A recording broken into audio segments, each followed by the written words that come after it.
pada sesi kali ini kita akan melanjutkan bab 12 mengenai turunan fungsi dua peubah atau lebih.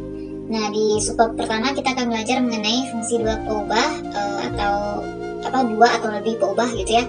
Nah, di mana tujuannya adalah kita diharapkan dapat menentukan daerah asal dan menggambar grafik dari fungsi dua peubah tersebut. Kemudian kita bisa menentukan kurva ketinggian dan menggambar peta kontur fungsi dua peubah. Nah, sebenarnya apa itu fungsi dua peubah? Ya, kita sudah mengenal dahulu itu ada fungsi ya. Fungsi ya sampai ke fungsi satu peubah aja. Misalnya fx sama dengan x ditambah 2. Nah, ini fungsi satu peubah nih. Artinya ada satu buah variabelnya. Nah, di sini kita akan belajar fungsi dengan dua atau lebih peubahnya. Contohnya fx, y sama dengan x dikali y.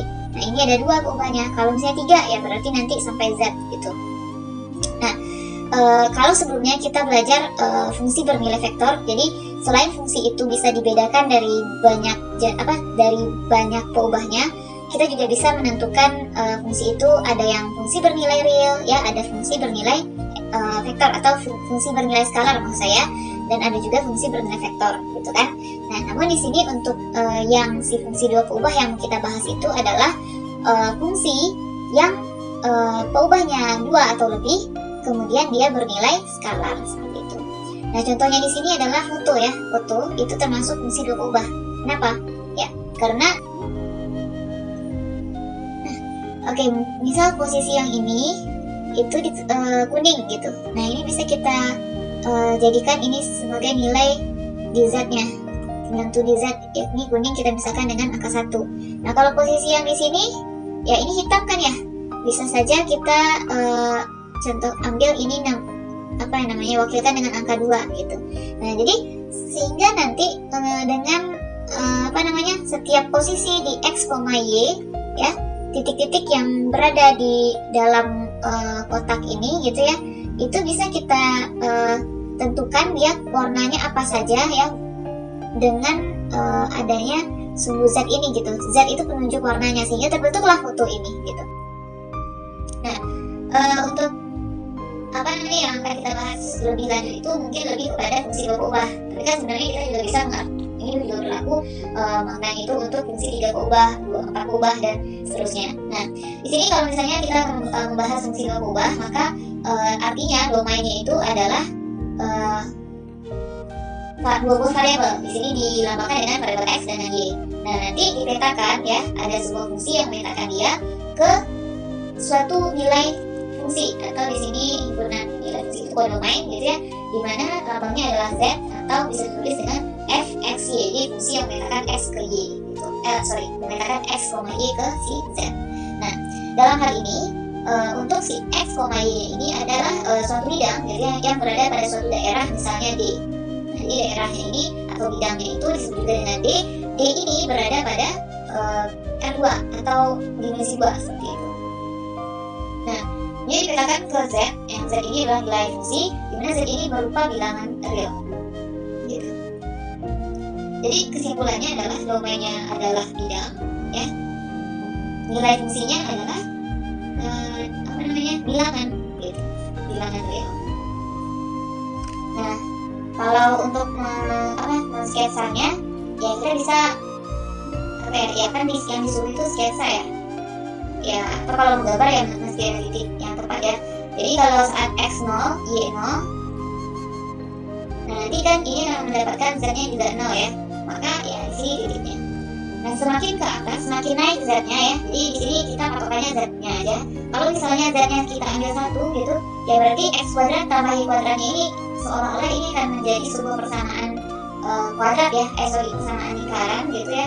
Di mana r-nya 1. Nah, jadi kita bisa menggambar persamaan lingkaran dengan z sama dengan 1. Jadi patokan kita sekarang ya kita menggambarnya juga di bidang x, y, z di bawah ini yang kita gambar, tapi dia berada di z-nya 1. Nah, jadi kita gambarlah lingkaran yang di saat z-nya 1. Nah, gini.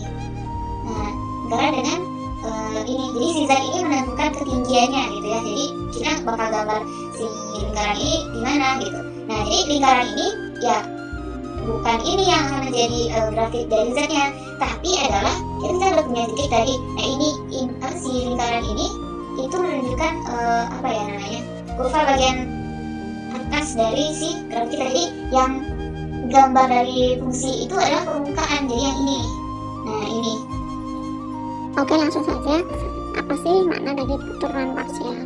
Jadi misalkan kita punya fungsi Z sama dengan fxy, itu merupakan fungsi dua peubah dengan peubah x dan y, maka turunan parsial itu merupakan turunan fungsi f terhadap salah satu peubah saja. Jadi dia diturunkan terhadap salah satu peubah saja, tidak langsung kita mengenal turunan secara umum, tapi salah satu dulu, kita turunkan terhadap x dulu atau terhadap y dulu.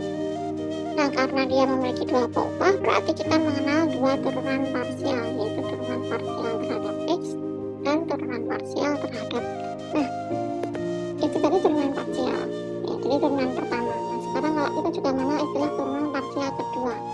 Turunan parsial kedua adalah turunan parsial yang diperoleh dengan cara menurunkan turunan parsial pertamanya. Nah, padahal kita punya dua turunan parsial, yaitu fx dan fy. Dan masing-masing turunan parsial itu kan bisa kita turunkan terhadap x dan juga terhadap y kan. Berarti kan dia masing-masing punya dua turunan parsial kan. Maka kalau gitu turunan parsial kedua itu kita akan memperoleh 4, sebanyak 4 turunan parsial kedua ini ya. Nah ini itu berarti turunan parsial terhadap x, kemudian diturunkan lagi terhadap x. Ini terhadap x, kemudian diturunkan terhadap y. Kalau ini y dulu baru x, sementara ini kalau ini y kemudian y. Nah, contoh soal. Misalkan kita punya fungsi z itu sama dengan 1 min x kuadrat min y kuadrat. Nah, kita mau mencari turunan parsial keduanya ya. Nah, turunan parsial yang pertama itu kan berarti turunan terhadap x itu hasilnya min 2x. Karena ini dianggap konstan, ini dianggap konstan, turunannya kan 0. Turunan parsial terhadap y-nya itu adalah min 2y. Nah, sementara turunan parsial keduanya berarti ini tadi diturunkan terhadap x terhadap y, ini juga terhadap x dan juga terhadap y. Nah, kalau ini diturunkan terhadap x hasilnya min 2. Tapi kalau diturunkan terhadap y hasilnya 0.